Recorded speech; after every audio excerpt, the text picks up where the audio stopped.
Let me give you a biblical worldview of sexuality by looking at a framework, okay? Think of this, a framework or a set of scriptures, okay, for a theology of sexuality. The first one is a Mosaic framework. It's found in Genesis 1, 2, and 3, and chapter 5. Genesis 1, 2, and 3, and chapter 5. This is a powerful creation intent of sexuality, where God created gender, marriage, and sex. It's pretty clear. We could stop right there and drop the mic. God created gender, marriage, and sex. And Moses was very clear on the natural order and design of gender, marriage, and sex. Because whatever comes after the original intent is not natural. It is unnatural. He created male and female, told them to get married and to have passionate sex together and fill the earth, right? Okay, second, wisdom literature. You ever thought about this? Psalms, Proverbs, Ecclesiastes, Song of Solomon. Talk about sex very clearly. Every mention of sex is within the confines of marriage between a man and a woman. Interesting. When you read through all those accounts, healthy sex is within marriage between a man and a woman.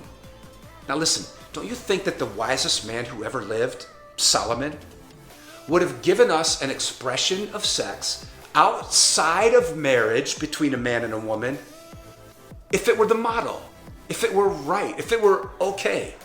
Why wouldn't he describe passionate, committed sex between same genders if it were okay?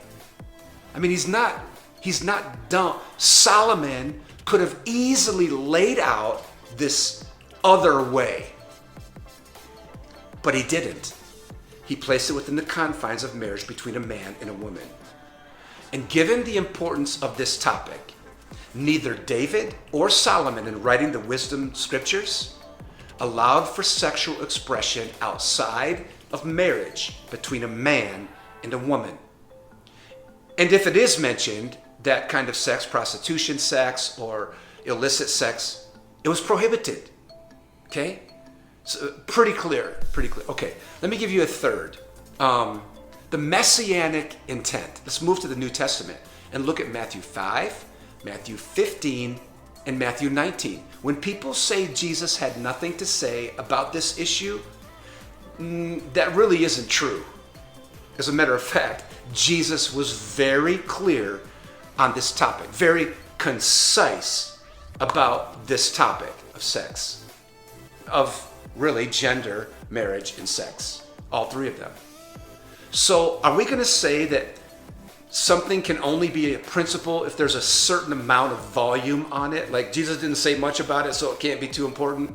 Listen, Jesus never addressed directly incest or bestiality specifically. So does that make those issues, incest, bestiality, are those okay? I don't think any of us would agree with that. Listen, what Jesus did do and what he did say was short and sweet. He upheld Moses. Remember what I said, that first framework being the Moses intent, the scriptures in the law? Jesus went all the way back to Moses in Matthew 5, 15, and 19 and summed it all up when he used an overarching word for illicit sex outside of marriage between a man and a woman. The word, porneia. Maybe you recognize that. Pornography. Porneia.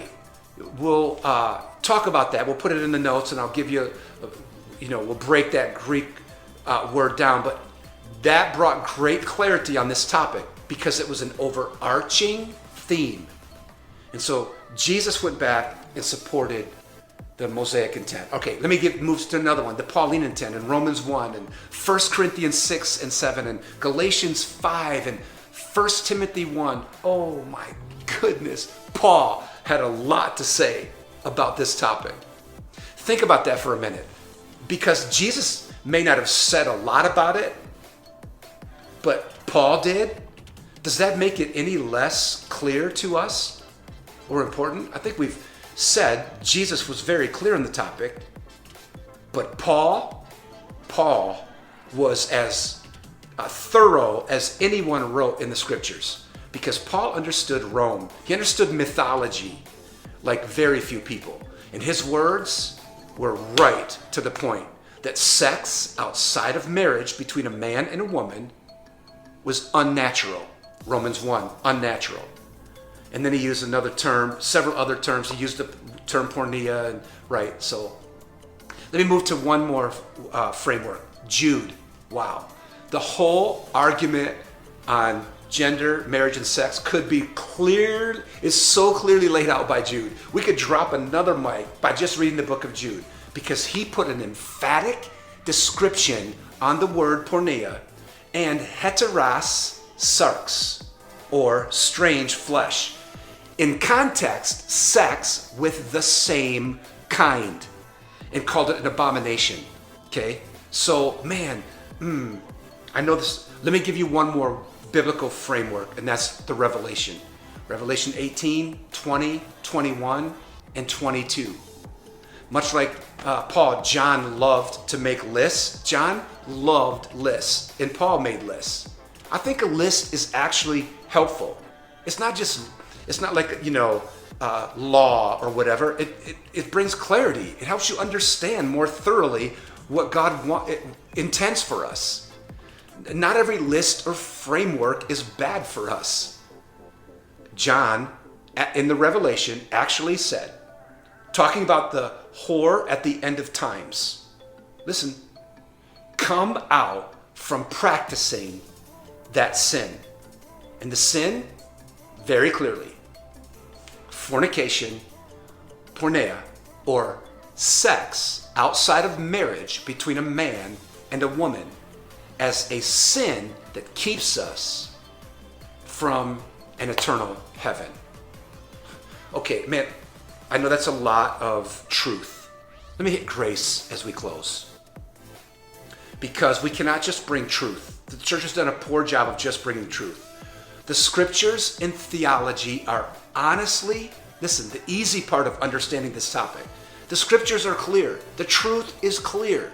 The hard part is the practice, or the relationship. Getting the church to understand not just truth, right and wrong, right? But also grace. We have to stop winning arguments and losing friendships. Hit them with the truth, right? Spit the fire. Listen, we need a greater emphasis on relationship, not placing the scarlet letter on somebody because their sin was found worse than another sin, according to us, right?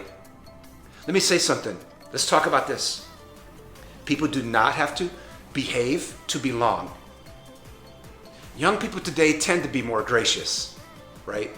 But we have to teach all of these generations, you don't have to behave to belong.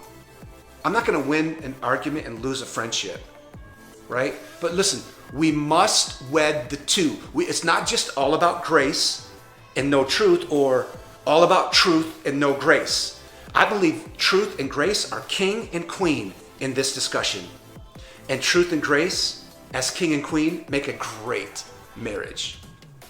If we could equip young people with a theology of sexuality, they already have their relationship part down. The grace is there. They're running in grace. But can you imagine the impact of a generation that runs in truth and grace? Okay, man, so much. I feel like I just dumped that on you.